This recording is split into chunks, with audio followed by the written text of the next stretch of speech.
Amroli sine road પર ખોસા ડેપોની સામે BRTS રૂટને આ પાળી પર આ ટ્રક ચડી ગયું છે.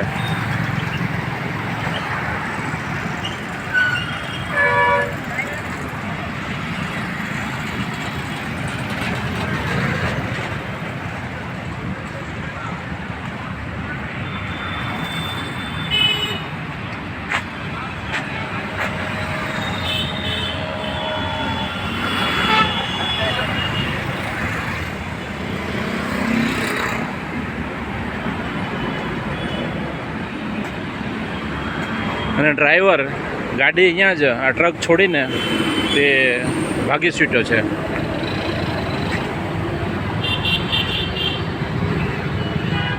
આમાં આગળની સાઈડ આ ટીસી નંબર પ્લેટ છે અને પાછળ ઓરિજિનલ આરટીઓની નંબર પ્લેટ છે.